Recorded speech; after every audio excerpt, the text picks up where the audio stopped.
The single cleverest intelligence trick of the Pacific War was breathtakingly simple: fake a broken water pipe. In May of 1942, a small team of exhausted codebreakers, working in a windowless basement beneath Pearl Harbor, devised a ruse so elegant that it confirmed the target of Japan's next major offensive within 24 hours. That confirmation enabled the United States Navy to spring a devastating ambush that destroyed 4 Japanese aircraft carriers, killed over 3,000 Japanese sailors, and reversed the entire course of World War II. Historians would later call it perhaps the most decisive naval battle since Trafalgar. And it hinged on a fake emergency message about fresh water. This is the story of Commander Joseph Rochefort, Station HYPO, and the deception that changed history. It is also a story about what happens when an intelligence officer is right, his superiors in Washington are wrong, and the bureaucracy decides to punish the man who saved the fleet. 6 months after the disaster at Pearl Harbor, the American situation in the Pacific remained desperate. The Japanese military machine seemed unstoppable. In the weeks after December 7th, Japanese forces had conquered the Philippines, Malaya, Singapore, the Dutch East Indies, Burma, Hong Kong, Wake Island, Guam, and dozens of island chains stretching across thousands of miles of ocean. The British battleships Prince of Wales and Repulse had been sunk by Japanese aircraft. The fortress of Singapore, supposedly impregnable, had surrendered with over 80,000 troops. General Douglas MacArthur had been forced to flee the Philippines by PT boat, leaving behind thousands of soldiers who would endure the Bataan Death March. The Japanese defensive perimeter now stretched from the Aleutian Islands in the north to New Guinea in the south, from Burma in the west to the Gilbert Islands in the east. It encompassed more territory than any empire in Asian history, and the Japanese High Command was not done. They wanted more. American forces had managed only a single offensive action. On April 18th, 16 Army B-25 bombers launched from the aircraft carrier Hornet and dropped bombs on Tokyo and other Japanese cities. The Doolittle raid, named for its commander Lieutenant Colonel James Doolittle, did almost no physical damage. The bombers were too few, their bombs too small, but the raid achieved something far more important than destroying factories. It humiliated the Imperial Japanese Navy. Admiral Yamamoto Isoroku had personally promised the Emperor that the Japanese homeland would never be attacked. That promise was the bedrock of the Navy's prestige. 16 American bombers flying over the Imperial Palace shattered it. Reports indicate that Yamamoto was so humiliated, he confined himself to his cabin aboard the battleship Yamato and refused to eat for days. He reportedly threatened to resign unless Imperial General Headquarters approved his plan to extend Japan's defensive perimeter eastward and destroy the remaining American aircraft carriers in a decisive engagement. The target he chose for this grand operation was a tiny coral atoll called Midway, lying 1,200 miles northwest of Hawaii. Midway was strategically valuable beyond its size. Whoever controlled it controlled the approaches to Hawaii. Japanese aircraft based there could conduct reconnaissance flights over Pearl Harbor. Japanese submarines could refuel and extend their patrol range. And most importantly, the Japanese believed the Americans would have to fight to defend it. Yamamoto expected the American carriers to come charging out to save Midway, and when they did, his superior forces would destroy them. The Japanese called their plan Operation Me. It was staggeringly ambitious in scale and complexity. Yamamoto intended to capture Midway with an amphibious invasion force, while his carriers destroyed any American ships that attempted to interfere. A diversionary attack on the Aleutian Islands, Operation AL, would split American attention and forces northward. The Japanese would occupy Attu and Kiska as stepping stones toward Alaska. The forces committed to this combined operation were enormous beyond anything previously assembled in the Pacific. The main body alone included 11 battleships, among them Yamamoto's flagship Yamato, the largest warship in the world, at 18 inches of belt armor and 9 18-inch guns. 8 aircraft carriers would participate, 4 of them the fast fleet carriers that had attacked Pearl Harbor, 21 cruisers, 65 destroyers, 15 submarines, dozens of transports carrying 5,000 invasion troops, hundreds of support vessels, thousands of aircraft and tens of thousands of men.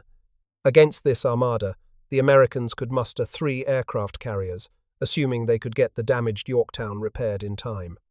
0 battleships, because every battleship had been sunk or damaged at Pearl Harbor, and the survivors were still in repair yards on the west coast. Roughly 233 carrier aircraft against Japan's 248, fewer cruisers, fewer destroyers. The nearest American reinforcements were 3,000 miles away in the Atlantic. On paper, the American position looked hopeless. The Japanese fleet could simply overwhelm them through sheer mass. But the Americans held one advantage that outweighed all the Japanese guns and planes and battleships combined. They knew the attack was coming. They knew when. They knew where. And they knew how many carriers they would face. The Japanese knew none of this. Beneath the old administration building at Pearl Harbor, in a basement the staff called the Dungeon, Commander Joseph Rochefort ran the Combat Intelligence Unit of the 14th Naval District. The Navy designated it Station HYPO. The space was windowless and cramped. IBM tabulating machines ran constantly, filling the room with mechanical noise as they processed intercepted Japanese radio traffic on punched cards. Armed Marines guarded the single entrance. The air was cold because the code-breaking machines generated heat and would malfunction if the temperature rose too high. Rochefort was an unlikely figure to hold the fate of the Pacific War in his hands. Born in Dayton, Ohio in 1900, he had joined the Navy in 1917 by lying about his age. He never attended the Naval Academy. Instead, he rose from the enlisted ranks, commissioning as an ensign after graduating from the Navy's Steam Engineering School. This made him a Mustang, an outsider in the Annapolis-dominated officer corps. A fellow officer noticed his talent for crossword puzzles and auction bridge, and recommended him for cryptanalysis training in 1924. What followed was 2 decades of preparation for this moment. Rochefort studied under the Navy's top codebreakers, including the legendary Agnes Meyer Driscoll. From 1929 to 1932, he lived in Tokyo with his wife and son, becoming fluent in Japanese language and culture. By 1941, he possessed an almost unique combination of skills. He was simultaneously an expert cryptanalyst, a trained Japanese linguist, and a seasoned intelligence analyst who understood how the Imperial Japanese Navy thought and operated. Rochefort arrived at Station HYPO on June 2, 1941, as officer in charge. His personality was caustic and irreverent. He called incompetent senior officers clowns and stuffed shirts. He kept a sign above his desk that read, "We can accomplish anything provided no one cares who gets the credit." During the crisis weeks before Midway, he routinely worked 20-hour shifts, sometimes staying at his station for 36 hours straight. He kept a cot in his office, rarely bathed, and famously wore slippers and a smoking jacket over his khaki uniform. The basement was cold, and Rochefort cared nothing for appearances. His dictum captured his philosophy. An intelligence officer has one task, one job, one mission. This is to tell his commander, his superior, today, what the Japanese are going to do tomorrow. The code Rochefort's team was racing to break was designated JN-25. It was the main operational code of the Imperial Japanese Navy, a sophisticated system with 2 layers of encryption. The first layer was a codebook containing roughly 33,000 5-digit groups, each representing a Japanese word or phrase. The second layer was an additive book of random numbers. A code clerk would take the codebook value for each word and add a random number from the additive book using non-carrying addition. The result was a message that appeared to be nothing but meaningless number groups. Breaking JN-25 required identifying which additive had been used, stripping it away, and then determining what each underlying code group meant. It was painstaking work that demanded pattern recognition, linguistic intuition, and countless hours of grinding labor. By April of 1942, HYPO could read approximately 20% of JN-25B, the version then in use. This meant roughly 1 word in 5. The gaps in every message had to be filled through deduction, guesswork, and deep knowledge of Japanese naval operations. Making matters more urgent, Japanese Navy cryptographers were scheduled to issue new codebooks and additive tables on May 28th. When that happened, Rochefort's team would lose most of what they had painfully reconstructed. Every day mattered. Through April and into May, intercepted traffic increasingly referenced a major offensive. The Japanese used two-letter codes to designate geographic locations. Codes beginning with A referred to the American and Hawaiian area. AK meant Hawaii, AF meant something else. Rochefort became convinced that AF was Midway.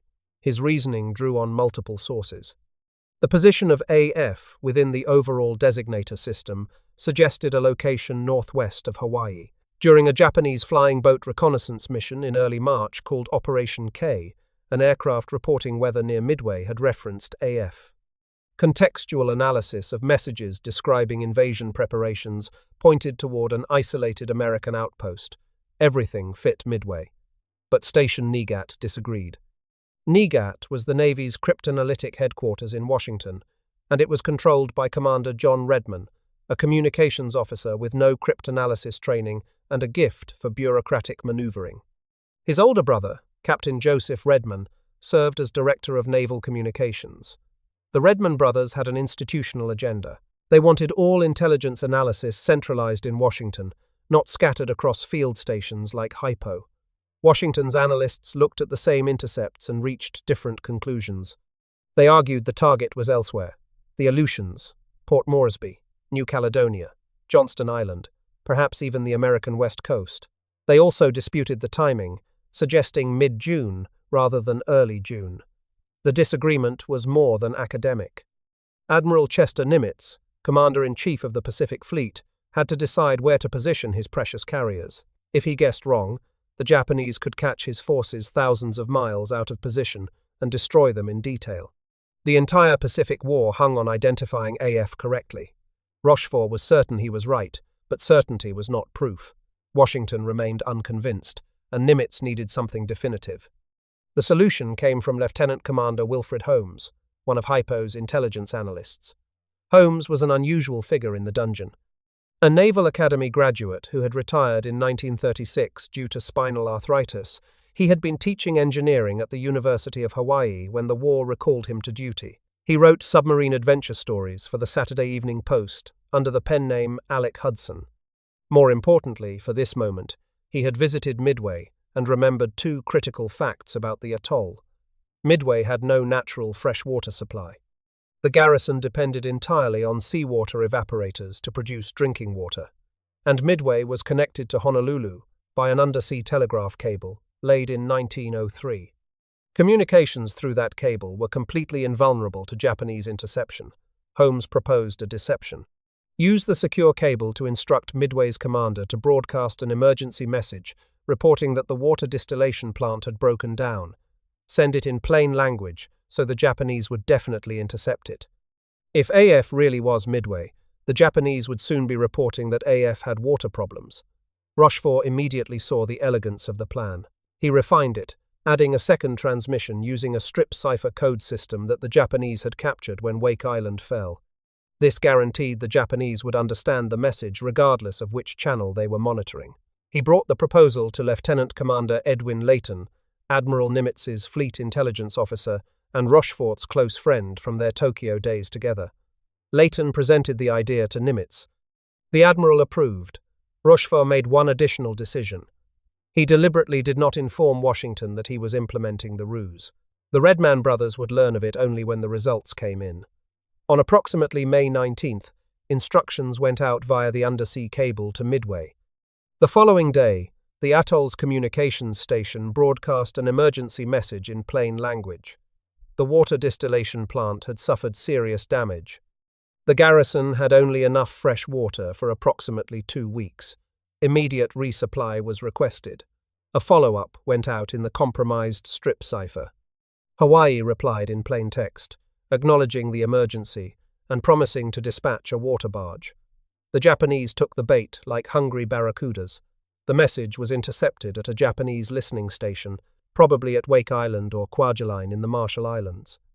Within 24 hours, Tokyo Naval Intelligence transmitted a signal in JN-25, reporting that AF was experiencing trouble with its freshwater supply. The confirmation was absolute.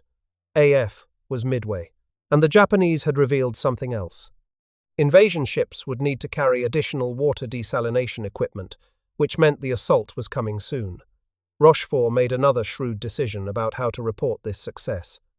Rather than sending it directly to Washington, where the Redmond brothers would likely dismiss anything from HYPO, he let Fleet Radio Unit Melbourne report it first.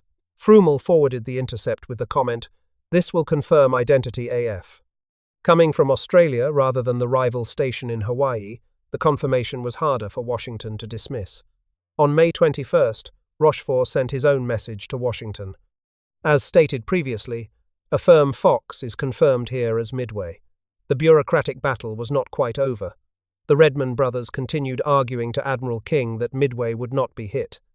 But Nimitz now had the proof he needed. He began positioning his forces. The challenge of timing remained. HYPO's analysts knew a major attack was coming in late May or early June, but the exact date was encrypted using a separate date-time cipher that had not been broken. Lieutenant Commander Joseph Finnegan and Lieutenant Commander Wesley Wright worked through the night of approximately May 25th, attacking the problem with pure mathematical intuition. By morning, they had cracked it.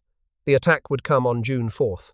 On May 27th, Rochefort was summoned to present Station HYPO's complete estimate to a room of flag and general officers at Pacific Fleet headquarters. He arrived half an hour late, disheveled and exhausted. But his briefing was remarkably precise. Layton then delivered the final prediction. Japanese carriers would attack the morning of June 4th, approaching from the northwest on bearing 325 degrees. American patrol aircraft would sight them at approximately 175 nautical miles from Midway, around 0600 to 0700 local time. The strike force would consist of 4 carriers. Shokaku and Zuikaku would not participate because they had been damaged or depleted at the Battle of the Coral Sea 3 weeks earlier. Nimitz now possessed something unprecedented in naval warfare. He knew when the enemy was coming, where they were coming from, and with what forces. The only question was whether he could get his own carriers into position to spring an ambush. The situation appeared desperate. The Americans had only 2 operational carriers in the Pacific. Enterprise and Hornet had returned from the Doolittle raid and were available. But Yorktown had been struck by a Japanese bomb at Coral Sea that penetrated 6 decks before exploding, plus near misses that opened hull seams and ruptured fuel compartments. Initial estimates called for 90 days of repair at Puget Sound Navy Yard. Nimitz ordered it done in 3. Yorktown arrived at Pearl Harbor on May 27th and went directly into Dry Dock No. 1. Approximately 1,400 workers swarmed aboard. They labored around the clock, welding hull seams that would normally be riveted, leaving some damaged systems unrepaired, and racing against the calendar. Nimitz personally voided safety regulations about purging aviation fuel tanks to save time. The air group was augmented with aircraft and crews from Saratoga, which was still undergoing repairs from a torpedo hit. On the morning of May 30th, less than 72 hours after arriving, Yorktown sailed as the core of Task Force 17. Task Force 16, under Rear Admiral Raymond Spruance, had departed Pearl Harbor on May 28th. Spruance was commanding because Vice Admiral William Halsey, the aggressive carrier admiral known as Bull, was hospitalized with severe psoriasis. Halsey personally recommended Spruance despite his lack of carrier experience.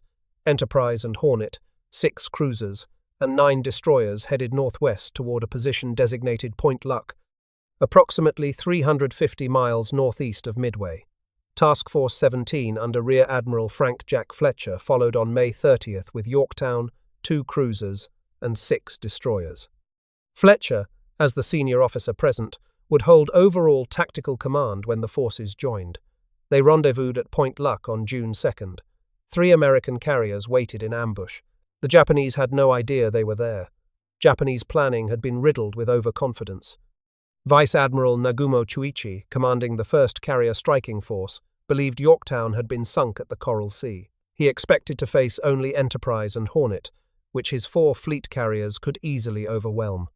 A tabletop wargame conducted on May 1st had actually produced results unfavorable to the Japanese, but the umpires overruled the outcome, resurrecting carriers that had been ruled sunk during the exercise. A planned reconnaissance flight to Pearl Harbor, Operation K2, was cancelled when American ships were discovered at the refueling point at French frigate Shoals. Nimitz had stationed vessels there specifically to prevent this. A submarine cordon meant to detect American fleet movements reached its patrol stations only after the American carriers had already passed through. The Japanese were operating blind while believing they held every advantage. On the morning of June 3rd, a Catalina flying boat spotted the Japanese occupation force 600 miles west of Midway. Army bombers attacked but scored no hits. This force was a sideshow. The carriers were still approaching from the northwest, exactly as HYPO had predicted. At 4:30 on the morning of June 4th, Nagumo launched 108 aircraft against Midway. 36 Aichi D-3A dive bombers, 36 Nakajima B-5N level bombers carrying 800-kilogram bombs, 36 Mitsubishi A-6M0 fighters providing escort.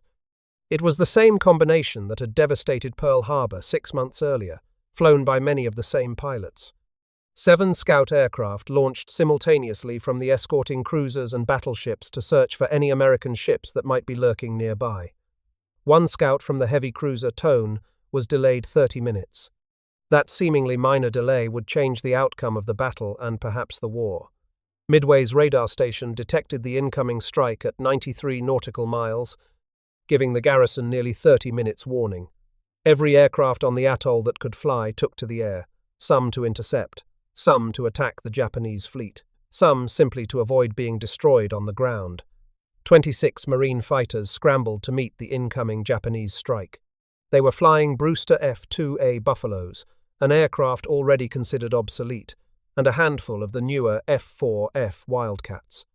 The Marines intercepted the Japanese formation 30 miles out from Midway and climbed to attack. They were outnumbered roughly 4-1 and flying vastly inferior aircraft. The Zeros slaughtered them. 15 of the 26 Marine fighters were shot down. Most of the rest were so badly damaged they would never fly again. Only 2 aircraft returned to Midway fit for further combat. Among the dead was Major Lofton Henderson, commander of VMSB 241. Guadalcanal's famous Henderson Field would later be named in his honor. The Japanese bombed Midway's installations for 20 minutes. They destroyed the powerhouse, the fuel storage tanks, and the seaplane hangar. They killed or wounded dozens of Marines on the ground, but critically, they failed to destroy the runways. The airstrips remained operational, and that failure would force Nagumo into his fateful decision. The strike leader, Lieutenant Joichi Tomonaga, radioed Nagumo at approximately 700. A second attack on Midway was necessary. This recommendation set the trap. Nagumo had kept his reserve aircraft, aboard carriers Akagi and Kaga, armed with torpedoes in case American ships appeared. Believing no naval threat existed, he ordered them rearmed with bombs for a second strike on Midway. The process required hauling aircraft below to the hangar decks, removing torpedoes, loading bombs, and bringing them back up. It would take about an hour. Meanwhile, Midway-based aircraft launched counterattacks. 6 Avenger torpedo bombers and 4 B-26 Marauders attacked with torpedoes. 5 Avengers and 2 B-26s were shot down, no hits. Marine dive bombers attacked Soryu. 8 of 16 were shot down, no hits. B-17 heavy bombers dropped ordnance from high altitude. No hits. The Japanese combat air patrol and anti-aircraft gunners were slaughtering every American attack, and nothing was getting through. At 7:40, the delayed scout from Tone finally reported 10 enemy surface ships. Nagumo halted the rearming, but by 8:20, the scout confirmed the presence of an American aircraft carrier.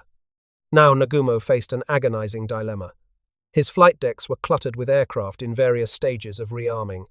Bombs and torpedoes that had been removed were stacked beside aircraft rather than returned to magazines. His combat air patrol fighters needed refueling, and Tomonaga's strike force was returning from Midway, low on fuel and needing to land immediately. Pilots were already in the water because they could not stay aloft any longer. Nagumo made his choice. He would recover the returning aircraft first, then launch a properly coordinated strike against the American carrier with his full strength. The decision reflected standard Japanese doctrine. It would also doom his fleet. The American carriers had launched their own strikes, beginning around 700. The attacks came piecemeal rather than as a coordinated hammer blow. What followed was one of the most heroic and tragic episodes in American naval history. It was also one of the most important. Torpedo Squadron 8 from Hornet found the Japanese fleet first. 15 Douglas TBD Devastator torpedo bombers, led by Lieutenant Commander John Charles Waldron, approached at wave-top height at approximately 9:20. The Devastator was hopelessly obsolete, designed in 1934 and already marked for replacement. It was slow, cruising at barely 115 knots. Its Mark 13 torpedo was unreliable. The aircraft had to fly straight and level at low altitude and low speed for nearly a minute to set up a proper torpedo drop. Against modern fighters and anti-aircraft guns, this was virtually a death sentence, and Torpedo 8 had no fighter escort. Their Wildcat escorts had become separated during the search for the Japanese fleet. Waldron had Sioux heritage through his mother, a member of the Cheyenne River Sioux tribe, and had grown up in South Dakota. The night before the battle, he had written a letter to his crew predicting they might not return. He told them that if only one plane was left to make the final attack run, he expected that plane to go in. He led his squadron directly at the Japanese carriers, knowing exactly what he was flying into. Japanese Zeros fell on them from above, while anti-aircraft fire erupted from every ship in the Japanese formation. The 15 Devastators were methodically torn apart. One by one, they cartwheeled into the sea or exploded in mid-air. Waldron was among the first to die, his plane hit and tumbling into the water. His gunner was killed instantly. Of the 30 men in Torpedo Squadron 8, 29 were killed in roughly 15 minutes of slaughter. The sole survivor of the carrier attack was Ensign George Henry Gay. His aircraft was hit and crashed into the ocean. Gay surfaced amid the wreckage, bleeding from wounds to his arm and leg. Japanese fighters strafed the water around him. He hid beneath a floating seat cushion and spent the next 30 hours in the ocean, watching the subsequent battle unfold from the most unusual vantage point in naval history. He saw the Japanese carriers burn. No torpedoes from Torpedo 8 found their mark. The sacrifice seemed pointless. Torpedo Squadron 6 from Enterprise attacked next, at approximately 9:40. Lieutenant Commander Eugene Elmer Lindsay led 14 Devastators against the carriers. 10 of the 14 aircraft were shot down. Lindsay himself was killed, his plane torn apart by zero gunfire. The 4 surviving planes limped back to Enterprise, shot full of holes, no hits. Torpedo Squadron 3 from Yorktown attacked around 10:00. Lieutenant Commander Lance Edward Massey led 12 Devastators into the same gauntlet. This squadron at least had fighter escort, 6 F-4F Wildcats, led by Lieutenant Commander John Smith Thack. But 6 Wildcats against dozens of Zeros was no contest. The fighters were overwhelmed almost immediately, barely able to protect themselves. 10 of 12 Devastators were shot down. Massey was killed. The 2 surviving planes made it back to Yorktown. No hits. In roughly an hour, 35 of 41 torpedo bombers had been destroyed. More than 80 American airmen were dead or dying in the water. They had not landed a single torpedo hit on any Japanese ship. The sacrifice appeared to be complete futility. The Devastator crews had flown obsolete aircraft carrying unreliable torpedoes into the teeth of the most powerful carrier force in the world, and they had accomplished nothing. But they had not died in vain. They had achieved something even more valuable than torpedo hits. The repeated attacks forced the Japanese combat air patrol fighters down to wave-top height, chasing torpedo bombers skimming across the sea. For nearly an hour, every Zero over the Japanese fleet had been at low altitude, their ammunition depleted, their fuel tanks emptying. The successive assaults prevented Nagumo from respotting his flight decks and launching his own counterstrike against the American carriers.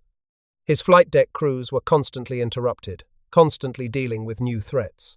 And most critically, the torpedo attacks had drawn every Japanese eye downward, toward the sea and the horizon. No one was looking up. Lieutenant Commander Clarence Wade McCluskey, Jr., leading Enterprise's dive bomber group of 33 Douglas SBD Dauntlesses, had arrived at the expected intercept point around 9:20 to find empty ocean. The Japanese fleet was not where intelligence predicted. They had turned and disappeared. McCluskey circled, searching the horizon, while his pilots watched their fuel gauges with growing alarm. They had already been airborne for hours.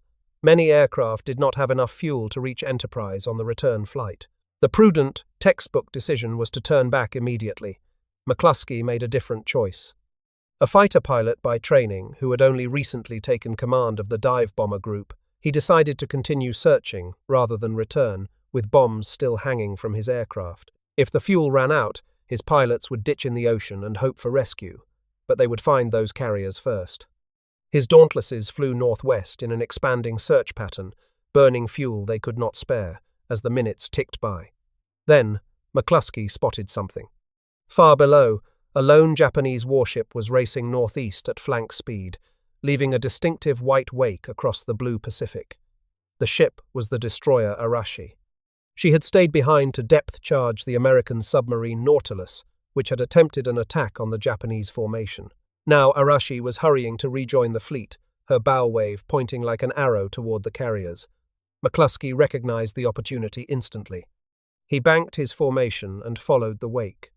At approximately 10:20, the dive bombers found the Japanese fleet. 4 aircraft carriers arranged in a loose box formation, perhaps 15 miles across, steaming into the wind. McCluskey could see the flight decks clearly from 15,000 feet. Aircraft were spotted for launch, being armed and fueled. Bombs and torpedoes lay stacked beside planes. Fuel hoses snaked across the wooden decks. Aviation gasoline vapors hung in the morning air. Maintenance crews swarmed everywhere. The carriers looked like floating ammunition dumps waiting for a spark, and there were no Japanese fighters at altitude to intercept. The combat air patrol Zeros were all at wave-top height, still chasing torpedo bombers. The anti-aircraft guns were pointed at the horizon, not the sky. McCluskey made a snap decision on target assignment. His scouting 6 aircraft under Lieutenant Wilmer Earl Gallagher would dive on Kaga. Lieutenant Richard Halsey Best would take a small section from Bombing 6 against Akagi, Nagumo's flagship. The dive bomber attack would begin immediately before the Japanese could launch their own strike. At almost that same moment, by pure coincidence rather than coordination, Yorktown's dive bombers under Lieutenant Commander Maxwell Franklin Leslie arrived from the south. Leslie had mechanical problems with his bomb release mechanism and had accidentally dropped his own bomb into the sea during the approach, but he had 13 other Dauntlesses behind him. He selected Soryu as his target. 3 American dive bomber squadrons, which had launched separately and searched independently, arrived over the Japanese carriers within minutes of each other. It was the kind of timing that cannot be planned. It simply happens, rarely, in the chaos of war. The first bombs fell at approximately 10:22. The Dauntlesses pushed over into their 70-degree dives, accelerating to over 250 knots. Bomb sights centered on the red circles painted on the carrier flight decks. Japanese anti-aircraft fire erupted frantically, filling the air with black puffs of smoke, but the gunners had no time to track the diving aircraft. 4 1,000-pound bombs struck Kaga in rapid succession. The first hit among planes spotted on the flight deck, igniting a chain of secondary explosions as aircraft fuel tanks ruptured and caught fire.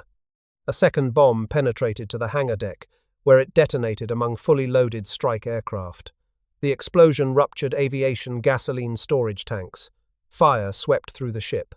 Within 3 minutes, Kaga was an inferno from bow to stern, flames shooting higher than her island superstructure. Men leaped into the sea to escape the heat. Ammunition cooked off in a continuous roar. The carrier that had helped devastate Battleship Rose 6 months earlier was dying. Akagi took only a single direct hit, with 2 damaging near misses. But that one bomb found the worst possible spot. Lieutenant Richard Halsey Best planted his ordnance amid the aircraft being readied on the flight deck. The explosion touched off a cataclysm. Fuel lines ruptured. The armed torpedoes that had been left beside aircraft during the chaotic rearming process began to detonate. Secondary explosions ripped through the ship in a chain reaction. Fires spread so fast that damage control parties could not contain them. Admiral Nagumo stood on the bridge as smoke billowed around him, frozen in shock, unable to comprehend that his flagship was being consumed by fire. His staff officers had to physically drag him from the command deck before the flames reached the bridge. He transferred his flag to the light cruiser Nagara at approximately 10:46, leaving behind the blazing wreck of the ship from which the signal to attack Pearl Harbor had been sent. Soryu took 3 direct hits from Lieutenant Commander Leslie's squadron. The first bomb struck among armed and fueled aircraft forward, igniting fires that raced across the flight deck. The second hit amidships, penetrating to the hangar deck below. The third exploded near the stern. All 3 bombs found fuel and ordnance. Fire swept through the carrier with astonishing speed, Captain Ryosaku Yanagimoto ordered abandoned ship within 20 minutes, but Yanagimoto himself refused to leave. He remained on the bridge as his crew evacuated. Survivors later reported hearing him singing Kimigayo, the Japanese national anthem, as flames consumed the command structure around him. In 5 to 6 minutes, 3 Japanese fleet carriers had been mortally wounded. All 3 were Pearl Harbor veterans. All 3 had helped kill over 2,400 Americans 6 months earlier. Now they were drifting pyres on the Pacific, their air groups destroyed, their crews dead or dying or swimming for their lives in oil-slicked water. The 4th carrier, Hiryu, was several miles separated from the others. Her dive bombers were at that moment aloft, searching for the American fleet. She had escaped the initial strike. Hiryu's Rear Admiral Tamon Yamaguchi was among the most aggressive officers in the Japanese Navy, a man who had studied at Princeton University and understood Americans better than most of his colleagues. He refused to accept that the battle was lost. With 3 carriers blazing around him, he launched 2 counterstrikes against the American fleet. 18 Aichi dive bombers found Yorktown shortly after noon. Despite heavy anti-aircraft fire and the desperate combat air patrol fighters, they pressed home their attack. 3 bombs struck the carrier. 1 penetrated the flight deck and exploded in the uptakes, extinguishing fires in several boilers and bringing the ship to a halt. A 2nd bomb started fires near the forward magazines. The 3rd ruptured fuel lines. Yorktown lay dead in the water, listing, and smoke pouring from multiple deck levels. Many observers thought she was finished, but American damage control parties performed near miracles. Working with extraordinary speed, they patched holes, contained fires, and restored power to enough boilers to get the ship moving again. Within an hour, Yorktown was making 19 knots and preparing to recover aircraft. From a distance, she looked almost operational. The Japanese scouts who later spotted her believed they had found a different, undamaged carrier. At approximately 2:40 in the afternoon, Hiryu's torpedo bombers found Yorktown again. 10 Nakajima B-5N aircraft, some of the same type that had attacked Pearl Harbor, bore in at wave-top height.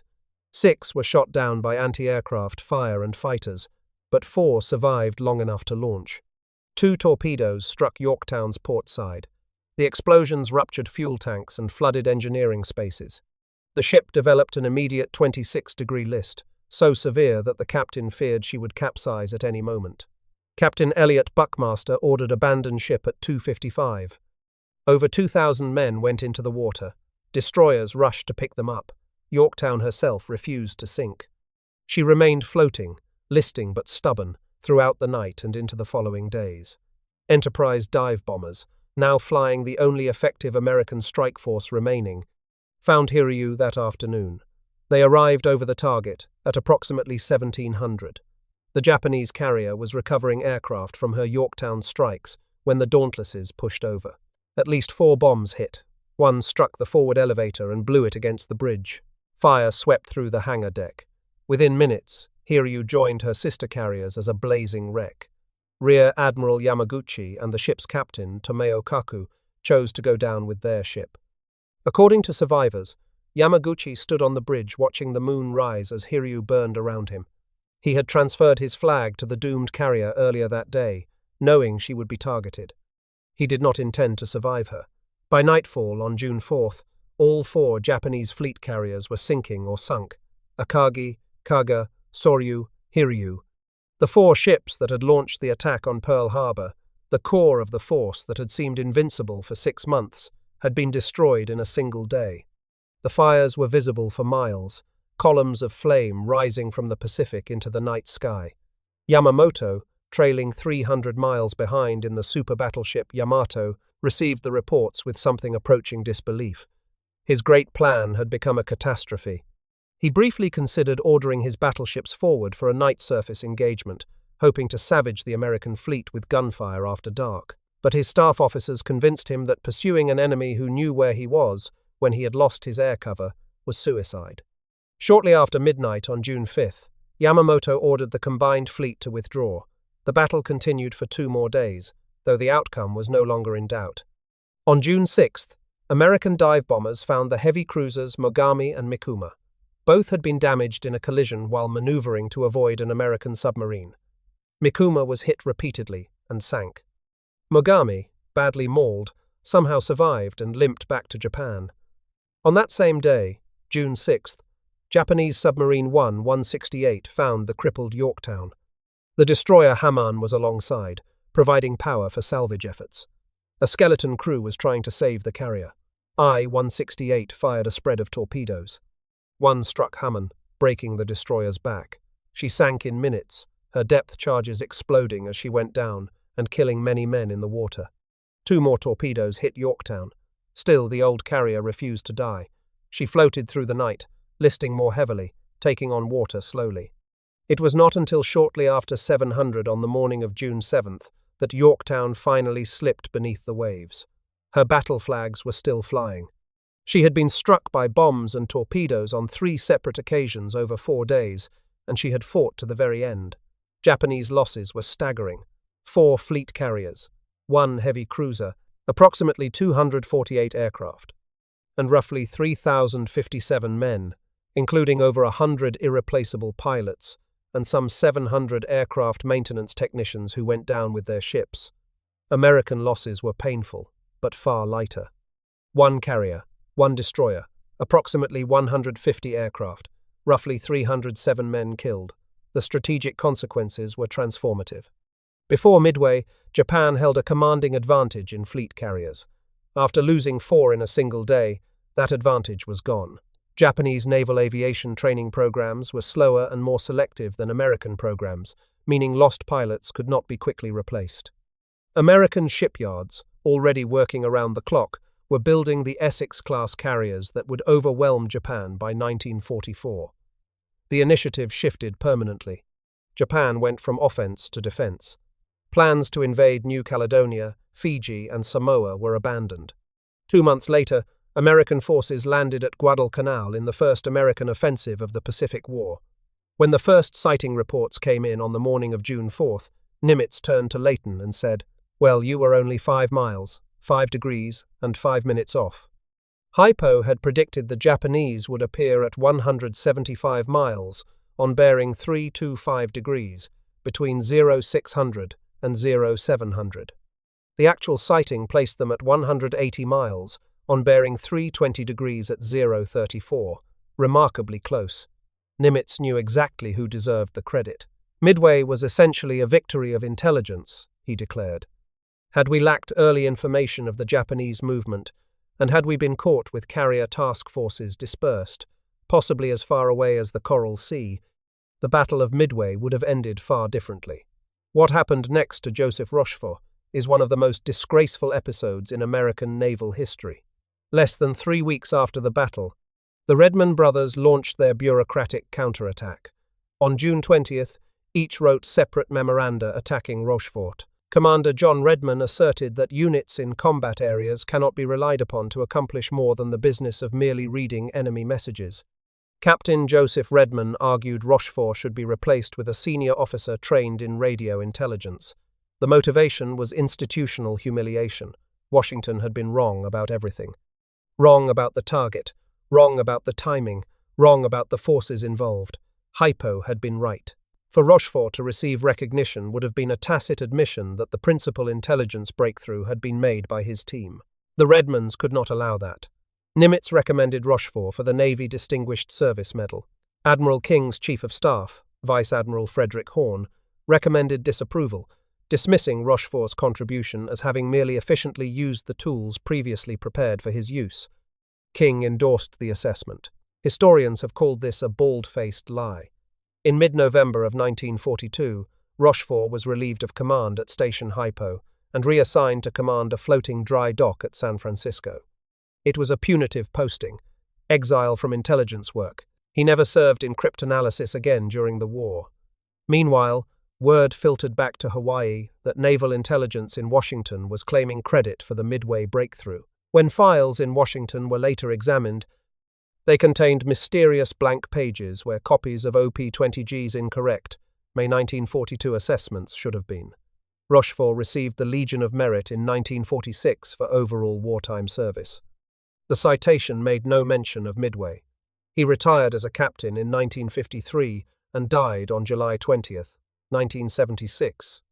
never having received proper recognition for his role in one of the most decisive victories in naval history. The campaign to correct this injustice lasted decades. In 1958, Nimitz himself wrote a 2-page handwritten letter to the Secretary of the Navy requesting the Distinguished Service Medal for Rochefort. The request was denied on grounds that World War II awards had been closed. Edwin Layton's book, And I Was There, published in 1985, brought widespread attention to the story. Rear Admiral Donald Showers, who had served under Rochefort at HYPO as an ensign, submitted Rochefort's case to Secretary of the Navy, John Lehman, in 1983. On May 30, 1986, President Ronald Reagan presented the Navy Distinguished Service Medal to Rochefort's children at a White House ceremony. 44 years after the battle, justice was finally done. The AF is low on water. Deception stands as perhaps the purest example in military history of a small intelligence operation producing strategic consequences far beyond its scale. A fake message about a broken water pipe, conceived by a retired naval officer, approved by a commander wearing a bathrobe, and transmitted over a 40-year-old telegraph cable, confirmed the target of the largest Japanese naval offensive since Pearl Harbor. The American sailors who died at Midway, the torpedo bomber crews who flew into certain death, the pilots who searched empty ocean and made desperate decisions about fuel, all of them fought with courage that defies description. But they fought with knowledge their enemy did not possess. They knew the target. They knew the timing. They knew the force they would face. That knowledge came from the dungeon beneath Pearl Harbor, from exhausted men who had not slept in days, from a commander who cared nothing for regulations or appearances, but who understood exactly what his job required. Tell the commander today what the enemy will do tomorrow. Joseph Rochefort told Chester Nimitz what the Japanese would do. And 4 aircraft carriers at the bottom of the Pacific Ocean prove he was right.